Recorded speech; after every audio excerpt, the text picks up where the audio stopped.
Hello दोस्तों, कैसे हैं आप सब लोग। मैं सीए कौशल छाजेड़ स्वागत करता हूं आप सभी लोगों का वर्ल्ड ऑफ इकोनॉमिक्स चैनल पे। और आज पेश करते हैं इंडियन इकोनॉमिक डेवलपमेंट की सेकंड वीडियो। सर, हमारी जो पहली वीडियो आई थी इंडियन इकोनॉमिक डेवलपमेंट की, जो फर्स्ट वीडियो आई थी, पिछली वीडियो हम लोगों ने उसमें डिस्कस किया था कि सर हमारी Indian economy on the eve of independence कैसी थी। कॉलोनियल रूल के बारे में हम लोगों ने डिस्कस किया और ये देखा कि कॉलोनियल रूल से पहले, मतलब अंग्रेजों के शासन से पहले, 1757 से पहले हमारी इंडियन इकोनॉमी की फीचर्स क्या क्या थे, और on the eve of independence हमारी इंडियन इकोनॉमी के फीचर्स क्या क्या थे, वो हम लोगों ने देखे। आज हम लोग बात करने वाले सेक्टर्स के बारे में कि sir on the eve of independence, जब हम लोग आजाद हुए, सर जब देश आजाद हुआ अपना, उस टाइम पे हमारी इकोनॉमी में जो भी वेरियस सेक्टर्स थे, उन सेक्टर्स की हालत क्या थी। हम लोग सबसे पहले शुरू करेंगे एग्रीकल्चर सेक्टर से, जो हमारा प्राइमरी सेक्टर कहलाता है, उससे हम शुरू करेंगे। तो चलिए शुरू करते हैं agriculture sector on the eve of independence. देखिए, एग्रीकल्चर सेक्टर की अगर बात करी जाए तो हम लोगों को यह ध्यान है कि sir before colonial rule 85% population agriculture में एंगेज थी, और on the eve of independence it was nearly 72% people who were engaged in agriculture. आजादी के दिन अगर हम बात करें 1947, 15 अगस्त 1947, उस दिन के इवनिंग की अगर बात करें तो सर उस टाइम पे कितने परसेंट पॉपुलेशन एग्रीकल्चर में एंगेज थी? It was 72%। तो हमारे एग्रीकल्चर सेक्टर की हालत देखते हैं कि एग्रीकल्चर सेक्टर के फीचर्स क्या क्या थे। ये ध्यान रखिएगा कि बोर्ड में इस एग्रीकल्चर सेक्टर के ऊपर क्वेश्चन बन सकता है, बहुत ज्यादा चांसेस है, तो प्लीज इसको अच्छे से सुनिएगा। देखिए, सबसे पहला पॉइंट आता है जमींदारी सिस्टम, जिसको लैंड रेवेन्यू सिस्टम भी बोलते हैं। आप लोगों ने जमींदार वर्ड तो सुना होगा, जमींदार जमींदारी अपने आप लोगों ने वर्ड सुना होगा। ये जमींदारी सिस्टम एक्चुअली अंग्रेजों ने या ब्रिटिशर्स ने इंट्रोड्यूस किया। देखिए, जमींदारी सिस्टम में क्या हुआ था कि फार्मर्स के पास में, किसानों के पास में जो जमीनें थी, वो जमीनें ट्रांसफर करवाई गई जमींदारों के नाम पे। किसके नाम पे ट्रांसफर करवाई गई? जमींदारों के नाम पे। उस टाइम पे क्या हुआ कि सर किसान जो भी थे, फार्मर्स के पास में जितनी भी जमीनें थी, उसकी ओनरशिप सारी की सारी ट्रांसफर करवा दी गई। किसके नाम पे? जमींदारों के नाम पे। देखिए, पहला पॉइंट क्या बोला? Ownership of land was transferred from farmers to zamindars. ठीक है, जमींदार क्या करते थे? फार्मर से लैंड रेवेन्यू कलेक्ट करते थे लगान के फॉर्म में। जमींदार क्या करते थे? लगान कलेक्ट करते थे। आप लोगों को लगान का मतलब पता होगा। लगान मतलब एक टैक्स होता है जो फार्मर से कलेक्ट किया जाता था।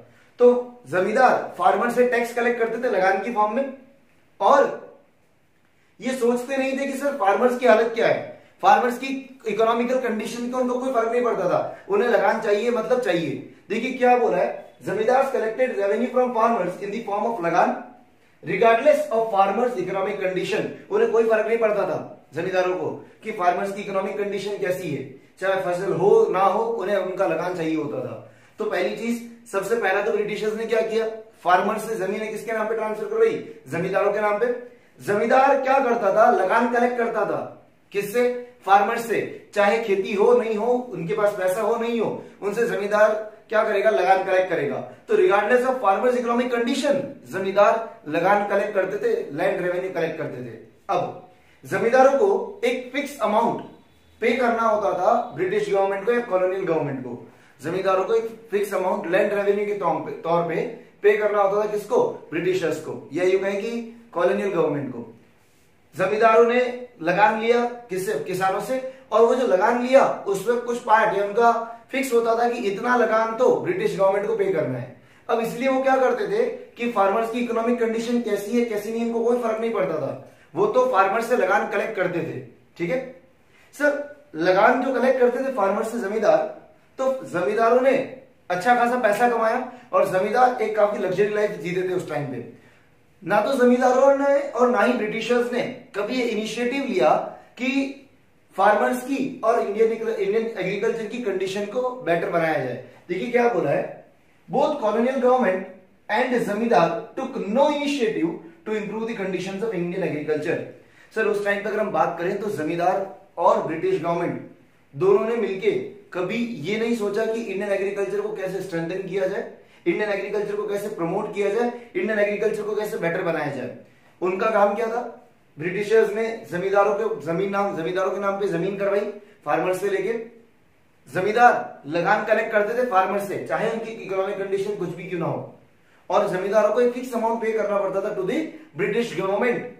And next, zamindar and British government took no initiative to improve the conditions of Indian agriculture. British government ने और जमींदारों ने कोई इनिशिएटिव नहीं लिया कि इंडियन एग्रीकल्चर की हालत को क्या किया जाए, इंप्रूव किया जाए, इंडियन एग्रीकल्चर को स्ट्रेंथ प्रोवाइड करी जाए। आई बात समझ में? जमींदारी सिस्टम एक बहुत पुराना सिस्टम है जो यूं कहेंगे ब्रिटिशर्स ने चालू किया था। आई बात समझ में? एक बार फटाफट ये नोट डाउन करिए, आगे अपन बात करते हैं फास्ट। देखिए अब हम लोग बात करेंगे कुछ और एग्रीकल्चर के फीचर्स की on the eve of independence. हम लोगों ने पहला फीचर देखा कि सर ब्रिटिशर्स ने जमींदारी सिस्टम इंट्रोड्यूस किया था।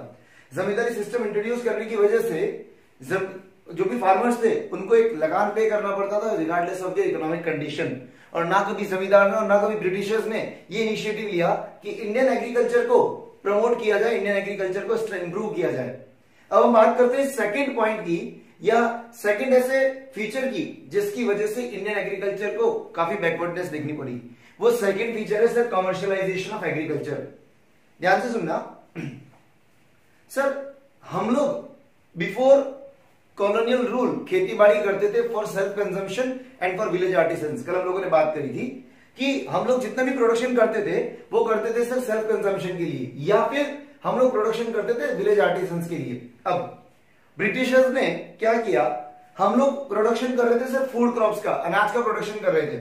ब्रिटिशर्स ने क्या किया, प्रोडक्शन करवाया क्रॉप्स का, बट किसके लिए प्रोडक्शन करवाया, production of crops for sale rather than for self consumption.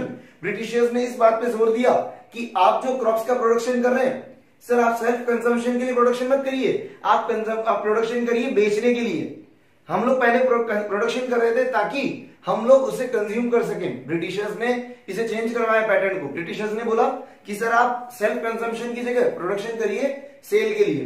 अब आप लोग बोलेंगे कि सर अच्छी बात है ये तो, कि हम लोग जहां खुद यूज कर रहे थे अब हम उसे सेल आउट करेंगे तो प्रॉफिट मिलेगा।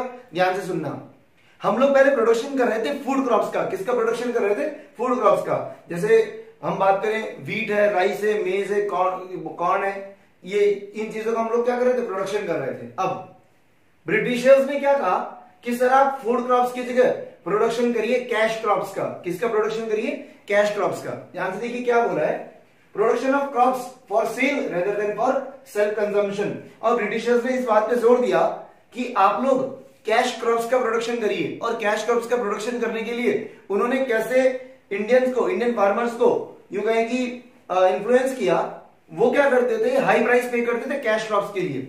कैश क्रॉप्स के लिए हाई प्राइसेस पे करते थे और फोर्सफुली एडवांस देते प्रोडक्शन के लिए। अभी समझना, कैश क्रॉप्स में क्या क्या आ जाता है। कैश क्रॉप्स में आ गया इंडिगो, कैश क्रॉप्स में आ गया जूट। मेनली अगर हम बात करें तो कैश क्रॉप्स में आया था इंडिगो। इंडिगो जो नील, जिसको हम बोलते हैं नील, जो हमारे कपड़ों पे यूज होती है, नील की खेती। देखिए ब्रिटिशर्स ने फोर्स किया और ब्रिटिशर्स ने इन्फ्लुएंस किया इंडियन फार्मर्स को कि सर आप लोग क्या करिए, छोड़िए फूड क्रॉप्स आप करते हैं, फूड क्रॉप्स का प्रोडक्शन कर रहे हैं सेल्फ कंजम्पशन के लिए। फ्रूट क्रॉप्स को जाने दीजिए, हम आपको ज्यादा पैसे देंगे फूड क्रॉप्स की बजाय कैश क्रॉप्स के लिए। और उसके अलावा फोर्सफुली वो लोग एडवांस दे रहे थे ब्रिटिशर्स। अभी समझना, अब आप लोग बोलोगे सर ब्रिटिशर्स को फायदा क्या हुआ, ब्रिटिशर्स फूड क्रॉप्स की जगह कैश क्रॉप्स का प्रोडक्शन क्यों करवाने लगे। ब्रिटिशर्स ने फूड क्रॉप्स की जगह कैश क्रॉप्स का प्रोडक्शन इसलिए करवाया ताकि जो भी रॉ मटेरियल मिलेगा, जो भी यूं कहें कि प्रोडक्शन होगा, उस प्रोडक्शन को ब्रिटिशर्स यूज कर सके as a raw material in their British industries for manufacturing finished goods. समझना क्या बोल रहा हूं सर, हमारे यहाँ नील की खेती हो रही थी, नील हमारे यहाँ प्रोडक्शन हो रहा था, हमारे यहाँ इंडिगो का प्रोडक्शन हो रहा था। अब इंडिगो का जो प्रोडक्शन हो रहा था, ब्रिटिशर्स ने हम लोगों को हाई प्राइसेस पे करी थी कि सर आप ज्यादा पैसा लीजिए कि आप हमें इंडिगो प्रोड्यूस करके दीजिए। एडवांस दिया था ब्रिटिशर्स ने। रीजन क्या था कि सर इंडिया की जो सॉइल थी, इंडिया की जो सॉइल की फर्टिलिटी थी वो बहुत कमाल थी सर। हमारे इंडियन एग्रीकल्चर का जो यूं कहें कि फर्टिलिटी थी, जो हमारे इंडियन एग्रीकल्चर की प्रोडक्टिविटी थी वो बहुत कमाल थी। ब्रिटिशर्स के आने से पहले हम लोग उसे, हमारे इंडिया को सोने की चिड़िया कहते थे। तो ब्रिटिशर्स ने क्या कहा, आप लोग कैश क्रॉप्स का प्रोडक्शन करिए। ब्रिटिशर्स ने कैश क्रॉप्स प्रोड्यूस करवाया, इंडिगो का प्रोडक्शन करवाया। ब्रिटिशर्स उस इंडिगो को परचेज करके बेचते थे ब्रिटेन। जहां पर उनके कपड़ा बनता था फिनिश गुड्स। ब्रिटिशर्स ने क्या किया, हमारे यहां से नील खरीदी और उस नील को बेचते थे ब्रिटेन में, जहां पर कपड़ा बनता था, फिनिश गुड्स बनते थे। तो उन्होंने हमारे यहाँ जो रॉ मटेरियल था, हमारे यहां से जो प्रोडक्शन हुआ, उसे लिया एज ए रॉ मटेरियल और उसको काम में लेके बनाए फिनिश गुड्स। कहां पर बनाए, ब्रिटेन में। आई बात समझ में? देखिए क्या बोला है, farmers were given high prices for cash crops. Farmers को हाई प्राइसेस दी जाती थी। Britishers used cash crops as a raw material for production of finish goods in Britain. और ब्रिटिशर्स ने उस रॉ मटेरियल को यूज किया किसके लिए, for production of finish goods in Britain. अभी समझना सर, इंडिया में हमारे पास इंडिगो की जो प्रोडक्शन होती थी वो काफी अच्छी होती थी। तो ब्रिटिशर्स ने क्या किया, हमारे यहाँ इंडिगो का प्रोडक्शन क्या करवाया, इंक्रीज करवाया। और वो इंडिगो यूज किया रॉ मटेरियल की तरह, उनकी जितनी भी इंडस्ट्रीज थी फिनिश गुड्स की ब्रिटेन ने, उसके लिए यूज करवाया। अब उससे क्या होगा हम आगे बात करेंगे कि उनसे उनको क्या बेनिफिट मिला। आई बात समझ में? ठीक है। जब लोगों को, फार्मर्स को हाई प्राइसेस दी गई और जब फार्मर्स को फोर्स किया गया एडवांस एक्सेप्ट करने के लिए, तो फार्मर्स को मजबूरन फूड क्रॉप्स को छोड़ के मैन्युफैक्चर करने पड़े कैश क्रॉप्स। आई बात समझ में? तो हमारा इंडियन एग्रीकल्चर कन्वर्ट हो गया, सेल्फ कंजम्पशन की जगह हम लोग क्या, किसके लिए प्रोडक्शन करने लगे, फॉर सेल। आई बात समझ में? नेक्स्ट अगली बात है, अगला जो है पॉइंट वो देखिए, low level of production and productivity. Low level of production and productivity. Sir ध्यान से सुनिएगा, low level of production and productivity क्या बोलता है। प्रोडक्शन मतलब टोटल आउटपुट, जितना सब सामान बना, जितना भी प्रोडक्शन हुआ है, जितना भी आउटपुट निकला है, उसको हम टोटल प्रोडक्शन बोलते हैं। और प्रोडक्टिविटी कैलकुलेट करी जाती है पर हेक्टेयर ऑफ लैंड। जैसे एक हेक्टेयर में मान लीजिए 100 केजीज व्हीट का प्रोडक्शन हुआ, एक हेक्टेयर में 100 केजी व्हीट का प्रोडक्शन हुआ, तो 100 केजी पर हेक्टेयर प्रोडक्टिविटी है। और सारी जमीन पे मान लीजिए 1 लाख टन या 1 लाख किलोग्राम मान लीजिए एक बार के लिए आप, वो टोटल आउटपुट निकला, तो वो प्रोडक्शन कहलाएगा। तो on the eve of independence हमारी इंडियन एग्रीकल्चर का एक और फीचर क्या था कि हमारा जो प्रोडक्शन था सर वो तो कम हो गया, हमारी जो जमीनों की कैपेसिटी थी प्रोडक्शन करने की, मतलब हमारी प्रोडक्टिविटी वो भी डाउन हो गई। प्रोडक्शन और प्रोडक्टिविटी दोनों डाउन हो गए। देखिए क्या बोला है, both production and productivity was found to be extremely low. जो हमारे ब्रिटिशर्स के आने से पहले काफी अच्छी थी, हमारे इंडिया में प्रोडक्शन और प्रोडक्टिविटी काफी अच्छी थी ब्रिटिशर्स के आने से पहले, पर ब्रिटिशर्स के आने के बाद उन लोगों ने जो भी हमारे इंडियन एग्रीकल्चर के साथ बर्ताव किया, उसकी वजह से हमारे यहाँ प्रोडक्शन और प्रोडक्टिविटी क्या होने लग गए, डिक्रीज होने लग गए। अब सर क्या रीजन रहे प्रोडक्शन और प्रोडक्टिविटी डिक्रीज हुई? क्या उन्होंने खेतों में कुछ दवा छिड़कवाई? क्या नहीं, कुछ ऐसे रीजन थे जिसकी वजह से हमारे खेतों की, हमारी जमीन की जो प्रोडक्टिविटी है वो कम हुई और हमारा जो प्रोडक्शन है वो लेवल भी कम हो गया। देखिए क्या क्या रीजन रहे होंगे। पहला, lack of irrigation facility. Irrigation facilities proper नहीं थी सर। आजकल अगर हम बात करें इंडियन एग्रीकल्चर के अंदर, तो हमारे पास hundreds of irrigation facilities, hundreds of irrigation project available है। आप जिस तरह से चाहे उस तरह से इरिगेशन फैसिलिटीज यूज कर सकते हैं अपने फार्म में। बट पुराने टाइम पे जब ब्रिटिशर्स छोड़ के गए, यूं कहें कि जब ब्रिटिशर्स थे उस टाइम पे, तो हमारे पास में इरिगेशन फैसिलिटीज प्रॉपर नहीं थी सर। तो on the eve of independence हमारे पास इरिगेशन फैसिलिटी नहीं थी सर प्रॉपर, कुएं वगैरह प्रॉपर नहीं थे हमारे पास, हम लोग नदियों का पानी अपने खेतों तक नहीं ला सकते थे, तो इरिगेशन फैसिलिटी प्रॉपर नहीं थी। सेकंड बात करें, लैक ऑफ टेक्नोलॉजी। कोई टेक्नोलॉजी नहीं थी सर, हमारे पास टेक्नोलॉजी इतनी अच्छी नहीं थी। आजकल तो अगर हम बात करें तो हमारे पास वेरियस टेक्नोलॉजीज है इन एग्रीकल्चर, बट जब on the eve of independence की बात करें तो हमारे पास टेक्नोलॉजी नहीं थी सर। और बिना टेक्नोलॉजी हम लोग अपना प्रोडक्शन इंक्रीज नहीं करवा सकते थे, हम लोग अपनी जो प्रोडक्टिविटी है जमीन की वो इंक्रीज नहीं करवा सकते थे। Next, no use of fertilisers.